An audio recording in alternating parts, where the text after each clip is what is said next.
Hello, നമ്മളിപ്പോൾ ഇസ്കോൺ ടെമ്പിളിൻ്റെ ഏറ്റവും മുകൾ ഭാഗത്തേക്ക് പോയിക്കൊണ്ടിരിക്കുകയാണ് കേട്ടോ. ഇവിടെയാണ് ഭഗവാൻ ശ്രീകൃഷ്ണൻ രാധാസമേതനായി ആനന്ദ നൃത്തമാടുന്ന രൂപത്തിലിരിക്കുന്നത്. അപ്പോൾ അദ്ദേഹത്തെ കണ്ട് തൊഴുത് കുറേ നേരം അവിടെ ഇരുന്നു കേട്ടോ. ഭജനകളൊക്കെ നടക്കുന്നുണ്ട്.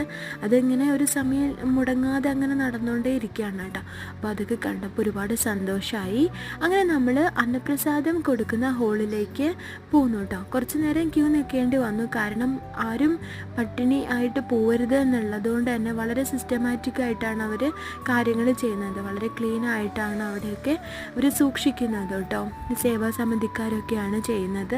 അങ്ങനെ നമുക്ക് ഇന്ന് കിട്ടിയ ഭക്ഷണം എന്ന് പറയുന്നത് സാമ്പാറും കടലയുടെ ഉപ്പേരി ഉണ്ടായിരുന്നു. പിന്നെ നല്ല പായസം ഉണ്ടായിരുന്നു കേട്ടോ. പിന്നെ മോരൊക്കെ ഉണ്ടായിരുന്നു. അങ്ങനെ ഭഗവാന്റെ പ്രസാദമൊക്കെ കഴിച്ച് ഒരുപാട് നിർവൃത്തിയോടെ നമ്മൾ തിരിച്ച് വീട്ടിലേക്ക് പോവാണ് കേട്ടോ.